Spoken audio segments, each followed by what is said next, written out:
Cake prepare చేస్తున్నాను అనమాట. Cake prepare చేసినప్పుడు కొద్దిగా మిల్క్ యాడ్ చేసుకోవాలి.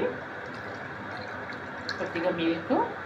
నెక్స్ట్ ఏంటంటే మనకి వెనిల్లా ఎసెన్స్ ఉంటే వెనిల్లా ఎసెన్స్ వేసుకోవచ్చు, లేదంటే ఇలాగా నిమ్మరసమైన మిల్క్లో వేసుకోవచ్చు. ఇలాగా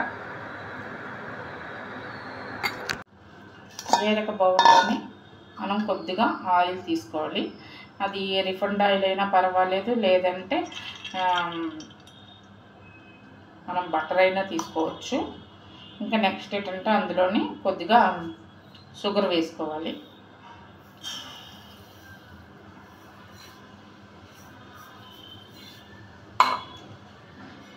షుగర్ వేసుకొని కొద్దిగా కలుపుకోవాలి బాగా. ఇంకా నెక్స్ట్ ఏంటంటే మనము దీంట్లోని మైదా పిండి వేసుకోవాలి. మైదా పిండి వేసుకొని జల్లించుకోవాలి.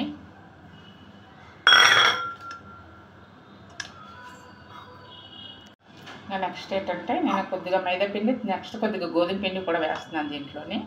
కొద్దిగా గోధుమ పిండి. ఇంకా నెక్స్ట్ ఏంటంటే కొద్దిగా సాల్టు.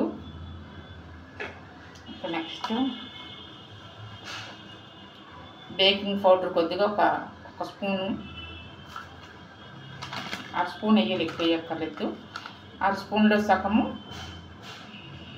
వంట సోడా కొద్దిగా 1 స్పూన్లో సగం వేయాలి.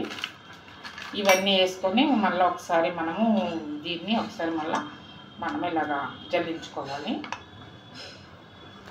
ఇంకా నెక్స్ట్ ఏంటంటే ఇందులో కోకో పౌడర్ కొద్దిగా వేసుకోవాలంటే కోకో పౌడర్ వేసుకున్న వాళ్ళు వేసుకోవచ్చు, లేదంటే మామూలుగా ఎలాగైనా చేసుకోవచ్చు. కోకో పౌడర్ వేసుకోవడం వల్ల ఏంటంటే మనకి కలర్ అనేది బాగా వస్తుంది అన్నమాట, మంచి కలరు. అందుకని కోకో పౌడర్ వేసుకోవాలి. ఇవన్నీ ఒకసారి మనం ఈ పిండి అంతా కలిపేసుకున్నాక ఇంకా నెక్స్ట్ ఏంటంటే మనం ఇంతకు పెట్టుకున్నాం కదా, వాటర్లోని నిమ్మరసం వేసి పెట్టుకున్నాం కదా, అది కూడా ఒకసారి యూస్ చేసుకోవాలి. ఇంకా ఇందులో నిమ్మరసం వేసాం కాబట్టి వడకట్టుకుంటే బెస్ట్ అనమాట.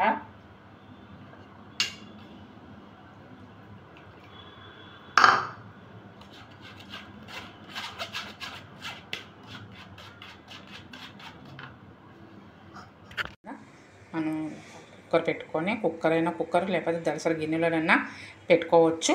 ఇలాగా లోన చిన్న స్టాండ్ పెట్టుకోవాలి. ఇంకా నెక్స్ట్ ఏంటంటే సిమ్లో పెట్టుకొని ఒక 5 మినిట్స్ హీట్ చేయాలి.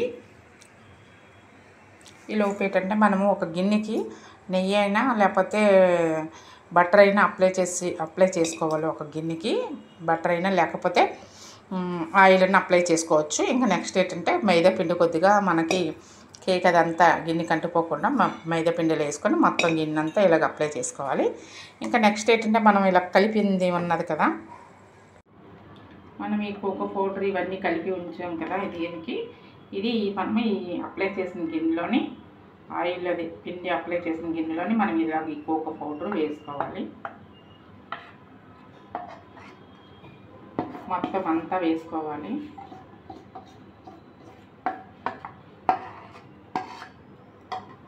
మొత్తం అంతా వేసుకొని ఒకసారి గిన్నె ఇలా అనుకోవాలంటే లోన బబుల్స్ ఏమైనా ఉన్నా మనకి అవి అనుకోకుండా ఉంటాయి. మనకి కేకు ఇలా పెట్టేసుకొని అందులో పెట్టేసుకొని ఒక ½ an hour ఉంచుకోవాలి.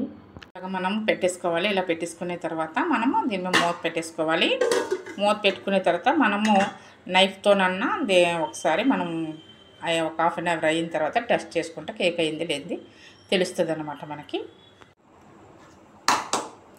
కేక్ చూడండి కంప్లీటెడ్ అయ్యింది. ఇలా కట్టుకుంటే గట్టిగా అంటుకోలేదు, అయిపోయినట్టే కేకు. ఇంకా కేక్ ఏంటంటే అవ్వడానికి టైం పడుతుంది, కిందన అడిగది మాడదు.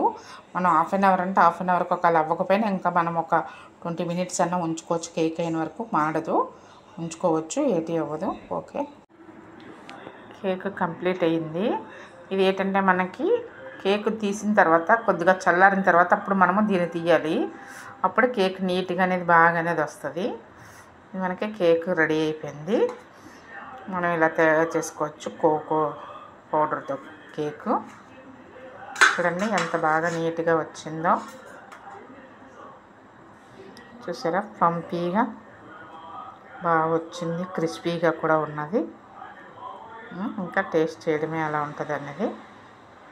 బాగుంది కేక్ అయితే నీట్గా వచ్చింది.